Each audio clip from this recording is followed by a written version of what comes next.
Hey guys, welcome back. Tisha here, back for another Real Housewives of Potomac review. My question to you guys is, who do you think invited whom to lunch at the end when Mia and Stacey were talking? Because part of me is wondering if it was production, and then part of me is wondering if it's a thing where Mia saw an ally, so she latched into Stacey.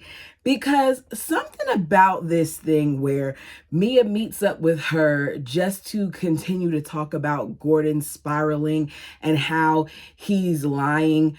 And when she called him, he said he didn't tell Ray anything, but the both of them seem to never tell the truth.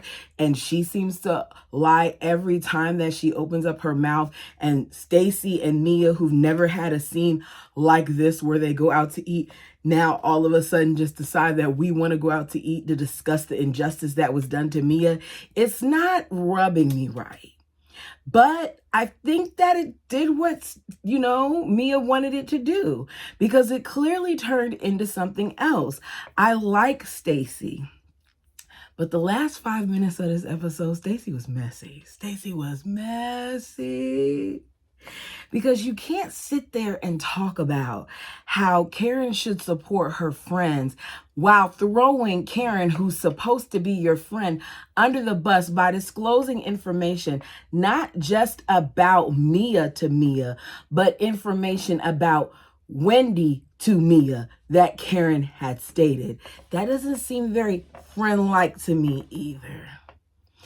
Karen, I see why you're not coming to the reunion, hon, because between the DUI and this stuff, it would have been really, really hard for you.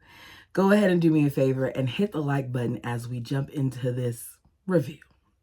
We begin the episode back at Ashley's event with Karen and Mia still going at it because Mia knew about her son's paternity during their trip and she kept it to herself. So Mia is claiming that she just found out a week ago and she doesn't have to prove anything to them.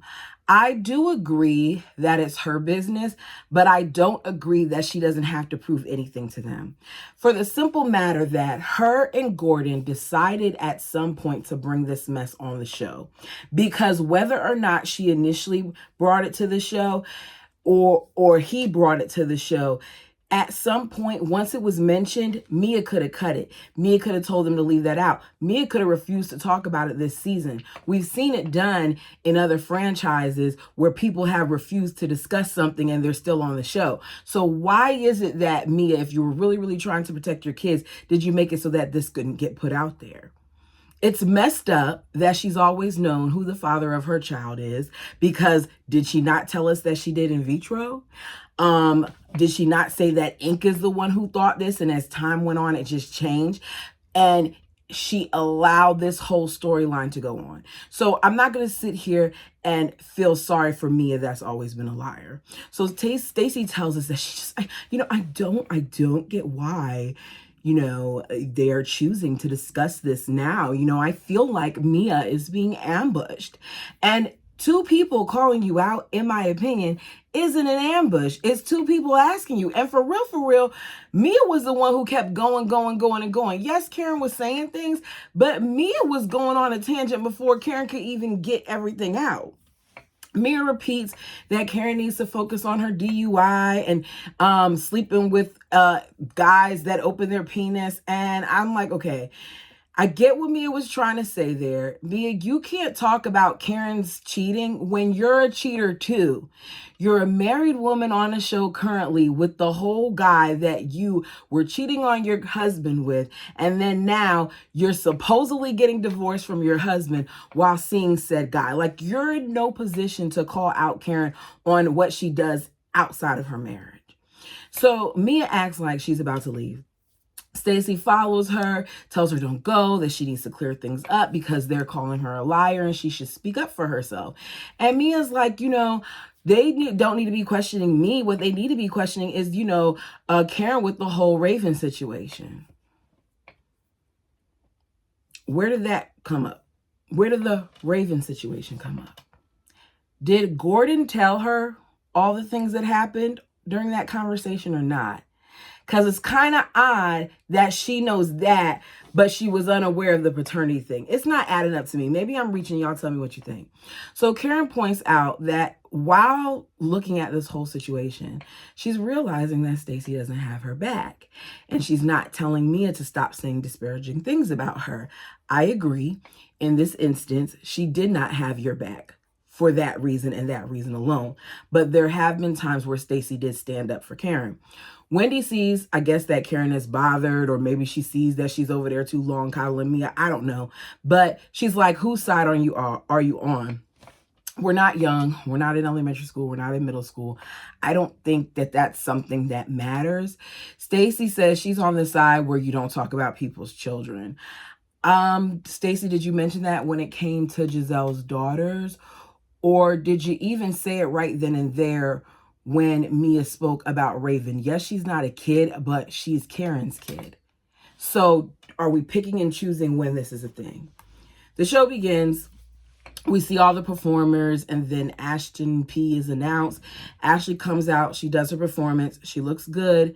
She eventually pulls Karen up on stage to dance for her, and she opens up her blazer. I mean, it's like, whew. And the girls are out, right? Lord, these girls look big in that camera. Let me lean back down. The girls are out, like literally. Her breasts are out, and she has nipple covers over them with like suspenders. I would be mortified to do that in the first place. Well, I mean, the covers would have been like down here, but the point is, I would have been mortified to do that, especially with my male relatives in the audience, because her, current interest was there, but so was her Uncle Lump. And her Uncle Lump and her are very close. And I get that he's there to support his niece, but I would have tried to warn him about that. Like, Uncle Lump, when you see me get on stage and I pull somebody up, just turn your head so you don't see that part. Because that's a bit much for me, if you ask me. The various ladies say how great Ashley was and how great she did and how some of them were turned on by her. I can't remember if I said that Karen was up there or not. Karen was up there, got a little lap dance and all that other stuff. And as she, comes down and they're congratulating her, they let her know that she missed out on some drama. So Wendy's like, girl, you missed it. Mia has been in line this entire time. She knows who Jeremiah's father is. Gordon is the father. So Ashley's like, wait a minute. So you mean to tell me that all the stuff she's been saying, the way she was dragging this out, the way she was talking about him spiraling and all this other stuff, that it's not true? That, Gordon's the father? Why did you guys wait, why did you guys do this until I got here? Like, Ashley's mad because she missed the drama. Like, she wanted to see the drama. She's not concerned that they had an argument. She's concerned that they had this without her. So that's the end of that. Next day, I guess, Ashley, Karen, Giselle, and Kieran meet up for lunch. Oh, I'm over the sob story about Greg.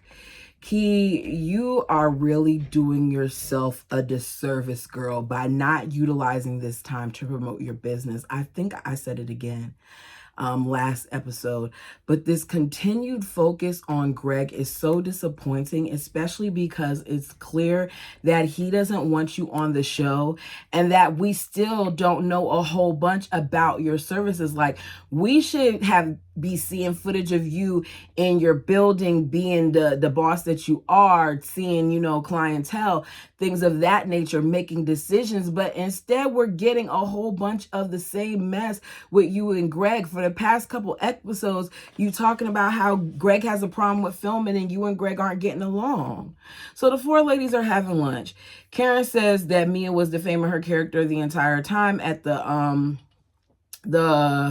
brunch. Couldn't have been the entire time because there was dancing and all these other things going on. But we get it. Here's the problem. Karen, you are a drunk driver. So she wasn't really lying.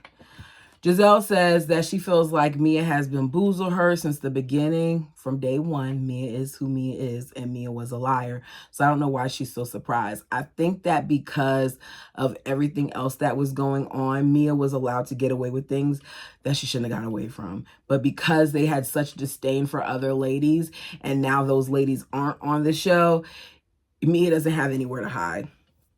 So Kierna brings up her argument with Greg and how it's, really messed up. It's, they've been off, and she begins to get emotional, and Karen embraces her. And she says, Greg doesn't want me on the show. But I want to know the real reason why Greg doesn't want her on the show. Because this has to be about more than a fight. The person that she got into a fight with is no longer on the show. She's not even allowed to film. Kierna did not have to fight. And also because of something he says later, but we'll get to it. Keith feels like the least he can do is support her, but he's told her that he's done all he can do. Not sure what that means. I guess that means that's all he's willing to do for footage. I'm allowing you to film me here and there. I let you come to my business. That's it. I'm not sure. That's just my assumption. You guys tell me what you think she meant by that. She feels like he's not considerate of her feelings because she takes him in everything that comes with him. It meaning like, I take your kids, I take your ex-wife, and you can't take certain things from me. I personally don't feel like they should move in together. I feel like she's always diminishing herself for him. I've been there, and at some point it gets old. So if she could save herself now by not moving in with him and not, uprooting herself, not buying a home with him, not putting her name on a deed with him. Like, if you can avoid that, then do so. Because at this point, you're going to eventually look in the mirror and realize how much time you wasted. And you're going to see a reflection that you don't recognize because you're going to spend so much time trying to be the person that he wants you to be that you're going to lose sight of who you are. Giselle gives her some really good advice. And she says, look, I'm going to talk to you the way that I would talk to my daughters. Do not let any man dim your light. Don't let it dim because of a relationship. Don't allow any man, including Greg, to take away opportunity from you. In other words, look, girl, you're on this show. Take advantage of the fact that you're on this show. Take advantage of the fact that you're able to expand your brand. Don't be who you're not because he wants you to be this person that takes on a more traditional role if that's not what you want. There are women out there who want the traditional role. So go for that. For her, she doesn't want to be a traditional wife, and that's okay. No one's knocking her for that, except for him. You don't need to be with somebody who you're not evenly yoked with. People always think that it means that you have to have like the same exact mindset and da-da-da-da.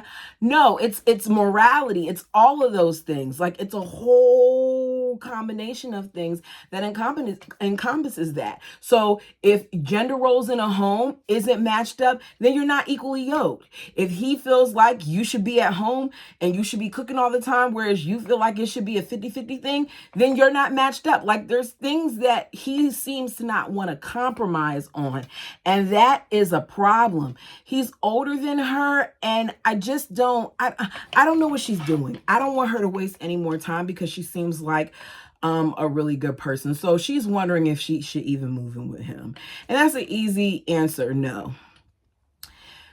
Mia and Ink. Mia's back at the airport to pick up Ink. She pulls over to embrace him and, switch sides to get in the passenger seat. He wants to know what the game plan is for the night. She's like, we're going to go pick up the kids because Jeremiah has been asking about you and he wants to see you. I don't really believe that, but okay. Ink then pops Mia's bubble because, she's still trying to go on this whole, I don't know who the daddy is. And I really think that they didn't have this discussion previously because of the expression that I see on Mia's face. But if y'all watch it, let me know what you think. So he lets her know, like, Gordon texted me and told me, that Jeremiah is his, that he took a paternity test. And he thought that you would have told me a couple weeks ago. How long ago did she know? Is the timelining? He questions the validity of the test because he feels like even though Mia got in vitro, that it's a possibility that it's his. So Mia's like, look, the results did come to my inbox and it does say that he's 99 point whatever percent the father, and he did have them, done privately. But I just don't like the fact that, he went and did it like behind everybody's back. I don't think ink should be included in anything. And I don't think it was behind everybody's back. I think that he decided to get his son tested because you said that you weren't sure. He's not going to allow you to continue playing games when it comes to that. Y'all can play games and create storylines for other things, but at this point, Gordon wanted to know. I think that more than anything, Mia's upset probably because her storyline got messed up by him doing this. I think Mia would have much rather taken this further by being seen getting the young man swabbed and all those other things. And I think with Gordon doing this and then Ink bringing it up, it popped her bubble. He brings up the fact that he's tired of talking about Gordon, even though he's the one that brought up Gordon, but he's tired of talking about Gordon. He says he feels like Gordon has created problems to the point where it's even affecting their relationship. And that not only does she not have boundaries with Gordon, but Gordon doesn't have boundaries with her. So my question is, are we going to try to make it seem like Gordon's the reason why they broke up? Because why do we keep on seeing this conversation? This isn't the first time he complained about boundaries. He doesn't like that Mia is always considering Gordon when making decisions. Well, sir, that's what happens when you decide, number one, to date a married woman, to two, date one that has children. Here's the thing. Anybody who decides to get in a relationship with someone when they have kids, you really, really have to understand that at some point, you're going to have to deal with the fact that that is another personality in your life. Period. Prime example, when I first found out about my man having children, I was like, oh, it's one thing if it's one, but oh, you got more than one. Oh, Lord, okay, what am I going to do with this? Da, da, da, da. Ages matter. All of that stuff matters because when you have little ones, there's more interaction that occurs. Like, these are all things that you should think about prior to getting involved in a relationship with someone who has kids, especially if you don't have any. So with that being said, in my opinion, Ink sounds ridiculous to think that she's not going to make certain decisions and include this active father. Now, if he wasn't active in his life, or his children's life, then I would say, okay, maybe you don't have to consider that. But he's actively involved. He lives near them. He picks them up. He helps them with their homework. He's not a deadbeat. So you sound foolish. On to Stacy. Stacy is visiting the Humane Rescue Alliance to wrap up the details of this charity event that she's doing to raise money for these pets. She wants them to be adopted and she wants to raise money, I think, for the Rescue Alliance. I might have messed up the raise money part, but either way, she's trying to get these animals adopted. So her plan is to have like a runway show where she pairs each lady with a potential rescue as they walk the runway, which to me is cute. I am a lover of all animals with the exception of reptiles. Like I get little, certain ones like the snakes and stuff. No. Certain insects. No. But I do love the animals that we're seeing on this show, right? I like a lot of different ones. I'll be naming them for a long time. So no offense to you reptile lovers, but it's not my thing. Like even touching them, I get a little, ooh, yeah, oh, hey, little gecko, you're really cute. But okay. So the fashion show is called Strut for Strays, for the Strays. Ashley joins her. She shows her which dog she's thinking about pairing her with. They bond instantly. They question each other about the status of their divorces. Stacy feels like because she's not pursuing child support, that she'll only have like one more meeting and then her divorce will be finalized. And Ashley lets her know, her and her husband, I wanted to say, what's Ashley's husband name? Michael. I couldn't think. Her and Michael haven't come to an agreement yet because he still wants to put that clause in place that she's not allowed to talk about him, which would be a problem, especially considering that the show is going to want to know like little things about him. So what, I'm supposed to leave that whole aspect about how it's going with parenting and all those other things? It's not feasible for her. So she's like, if he doesn't agree to it by a certain time, then I'm going to have to, file publicly. And then what's going to happen is I'm going to have to determine whether I want to file sweet, where I just keep it where it's that basic, irreconcilable differences, or if I want to go sour, where I tell what's really going on. Ashley is like, when Stacey says she's not pursuing child support, she's like, oh, hold on a second, boo. What do you mean, babe? What do you mean, babe, that you don't want to get child support? And she tells her the same things that the lawyer said, which is, what if he doesn't follow through with, paying for your daughter? What if he gets another, in a relationship and she has a problem with it? What if he has another child? Like, all of those things can affect the way that he cares for your child. And Stacey's like, I've been married to my husband and I know how he is. And I know, that he's going to support Arabella. Like, he's going to support Arabella. Even though, we may not be together, I'm not going to have to worry about that. And Stacey, to me, is the type of person who you can tell them that the water is boiling hot, and because they don't see bubbles in it, they're going to have to touch it to figure it out. I like her, but at this point, allow her to figure it out for herself, because everyone has told her the same thing. She didn't even know about separate accounts and things of that nature that he had. She didn't know some of the things about finances. Giselle and Karen warned her on some things, and she came back and said they were right. So with that being said, why wouldn't you think that the things that Ashley's telling you, the things that the other ladies are telling you, the things that the attorney who's had to deal with, I don't know, hundreds of cases where she's seen how this thing can go wrong, why aren't you listening to the advice? It doesn't make sense. You've been advised by all these different ladies. You want to be in denial and think that he's going to be great. Hopefully he's great.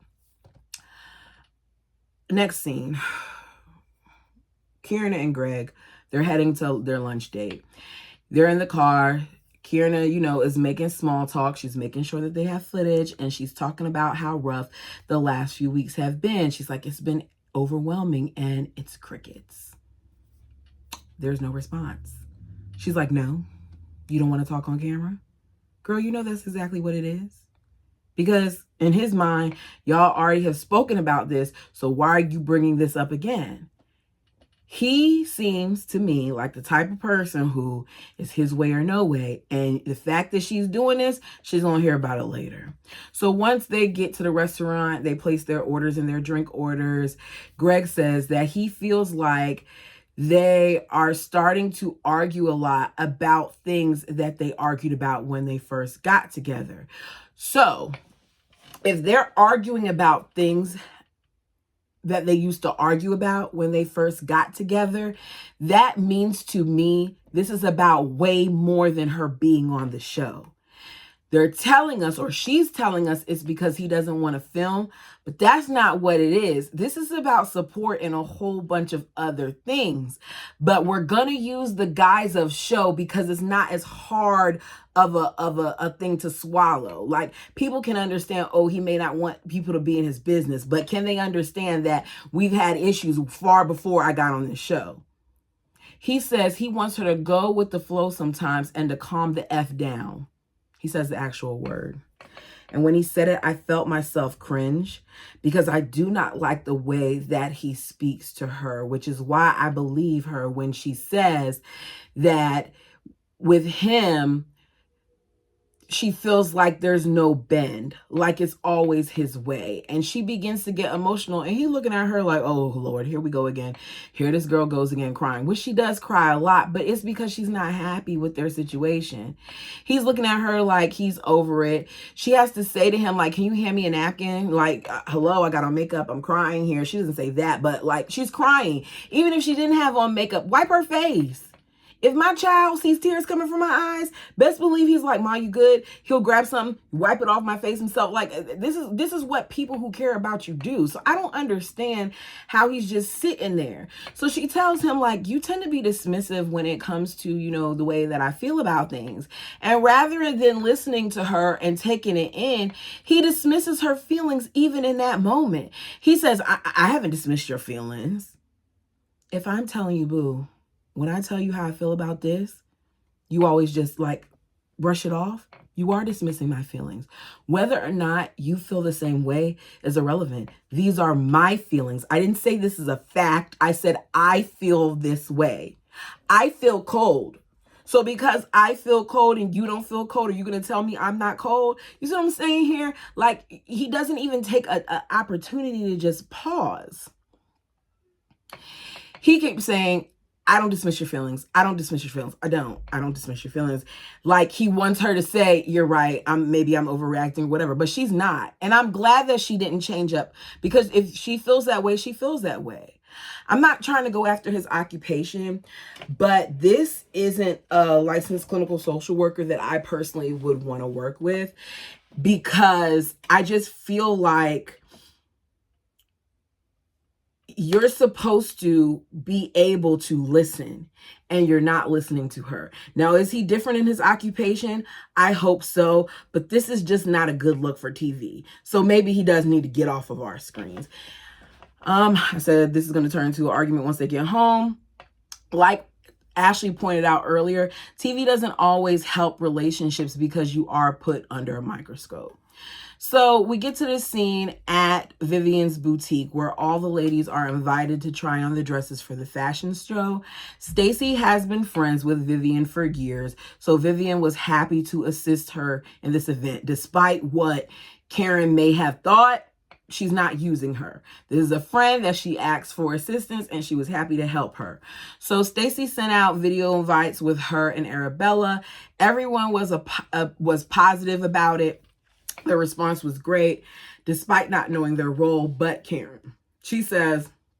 Karen said that she's not participating based on the actions and comments that I made at Ashley's event, but she's going to support, which makes Stacy confused. I personally, if I were Stacy, would be a little confused too, because although Stacy may not have spoken up for Karen, I don't think Stacy did anything that was that bad at that event that would have her get snubbed by Karen. But this is what Karen does. So Stacy tells Wendy and Ashley about the text that she got from her and how it bothered her because she supports Karen. And Ashley's like, well, maybe something that you said or did hit a nerve. And Wendy then begins to say, maybe she feels, Stacy, like you didn't have her back. And Stacy's like, it couldn't be that. It couldn't be that I didn't have her back, because there's plenty of times where I've had Karen's back. And we get a whole bunch of examples of that. So Wendy's like, I kind of get, she tells us, I get Karen's side of it, because you didn't have her back. Like, you're sitting there and you're sticking up for Mia when she was saying things about Karen. So I get it. Giselle arrives. Wendy points out that Mia said some disparaging things about Karen, the same thing that we've heard Karen, so many others say, that verbatim. And Stacy not defending her. Giselle says, it's not just that. Karen also doesn't like that Stacy didn't give her the heads up about using Vivian's store. And Stacy's looking at her like, give her the heads up about using her store. Why would I give her the heads up about using her store? I mean, I have known Vivian longer than I have known her. So what am I supposed to do, Giselle? Am I supposed to check in? Am I supposed to check in and make sure that it's okay for me to use my friend's store? And so Wendy, I was just laughing at the way I sound. So Wendy is on Stacy's side, and she's like, get permission for what? And I am too, because it sounds ridiculous. Let me tell you something. If you're my friend, if you're not my friend, I don't care about you utilizing another business. If Vivian is Karen's friend, she should have been so excited that Stacy wanted to feature her in this, because not only is it good for the rescues, but it's also good for her friend's store, because it's going to bring attention. Oh, where did you get that design from? Oh, this is Vivian. She's the designer. Like, let's not act like this doesn't help. Karen's sitting here acting like she solicited somebody who did wrong to Karen, and she's utilizing that. So none of this makes sense, and all that going back and forth was just annoying to me. Giselle then says, I'm not going to be a part of the fashion show either, because I don't like how you roll this out. You didn't even ask us to be on the runway. You kind of told us. I can see how that would be a problem. She should have asked. Let me continue. She's like, you don't know if I'm allergic or if I have PTSD from a dog bite when I was a child or anything. So Wendy's like, if I was a dog, I would bite Giselle. What? Wendy, I love you, girl, but you didn't bite Giselle when she did the other things that you said she did, or according to you, you did, but they didn't show it. So whatever. Then Giselle's like, I didn't even think you were into charities. Wendy's like, what? And she's like, because, you didn't donate to the GNA event. And why would she? You kicked her out. Now, here's the thing. I personally, if I really thought that this was a charity that was doing some things and I had the funds, maybe I wouldn't have donated at the event. Maybe I would have went directly to their site and done it, but I would have given something to the organization. Stacey feels like Karen wants friends that just are loyal to her at all times, and she does. We see Wendy and Eddie, and they are out on the... Giselle's going to go to support, but she's not going to walk. She's going to bring her checkbook too. So Wendy and Eddie are out on their patio. I love scenes like this. She's preparing for season 2 of the Dr. Wendy show that I still need to watch because I haven't watched it. Eddie comes out to tell her, that he got a phone call. He spoke with someone from the White House and he wants to let her know she's going to be filming an episode there. And she gets excited and she's like, he says, you're going to be filming an episode with Karine, who was the first Black female White House press secretary, which is awesome. That's a big deal. So Wendy's all excited and she's like, oh my goodness, this is so awesome. Now, if you want to talk about Black girl magic, that is Black girl magic. Oh my gosh, what wig am I going to wear? And I was like, I love it, because let's be real. If we know that we're going to be doing something major, then we're going to start thinking about our eyebrows and our hair, wigs, extensions, nails, whatever it is that you do. You're going to start thinking, oh, let me set up an appointment so I can straighten out my hair, or I can do this is what you think about. So I thought that was funny. All right. Then we ended with the mom. Stacey meets up with Mia, so Mia can blame what Gordon said on him spiraling in his condition. As I said in previous episodes, I am so tired of her acting like bipolar people are just this up and down and up and down. That's not how it works. Some of this is just Gordon being Gordon and Mia being Mia. Mia doesn't understand why Ray would even, tell anybody this stuff. And wait, did she say Ray? Or did she say... She doesn't understand why the stuff would be repeated. She doesn't understand why Ray would tell his wife and why she would tell everybody else. So Stacey doesn't understand why I don't understand why Karen just can't be a supportive friend. And I want to know if you've watched the show, because there were times where Karen was nice to Mia, but Mia hasn't always been nice to everybody. I feel like they put up with so much stuff from Mia, and now we want to act like, oh, what's going on with Mia is so awful. Yeah, right. Mia's done far worse to others. Stacey says that before I even came to the group, you know what happened? Karen warned me about you, Mia.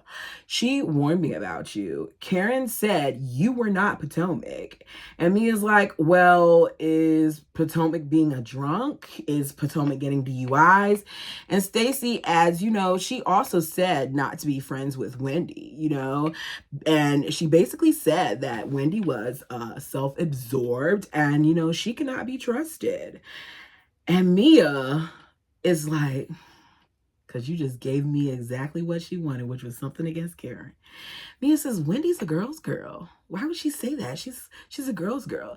And, Mia's like, she just didn't want me to like Wendy. And she's telling us that. And I think Wendy's a sweetheart. Karen, at one point, didn't like Wendy. I don't know how things have changed, but I do believe that she said what Stacey's saying. I don't think that Stacey's making it up. I'm just wondering how Karen being upset about something and telling you she wasn't going to, go to your fashion show, then turns into you spraying her like this. I'm not saying whether it's right or wrong. Y'all tell me what you think. Was Stacey right for revealing this information? I want to marinate on it a little bit, and I'm interested in hearing your opinions. As this is going on, we see Wendy telling Eddie, like, I want to invite some of the girls. I definitely have to invite Karen because, Karen is so supportive and she invited me to her stuff when she got the key to the city and all these other things. And I'm just saying to myself, this is about to be a mess, because best believe me is going to spread this. I didn't think this would be this long. You all, let me know what you thought about this episode. As I said earlier, like the video as it helps me into the algorithm. We don't have much longer. Hopefully this reunion isn't drawn out when it comes. Hopefully there's not too many more episodes. And if the episodes are coming, they're actually good. Actually, next week's does seem like it's going to be good. So I'm interested in seeing. For now, it's going to be a piece, but I'll see you back in a few for Married to Medicine.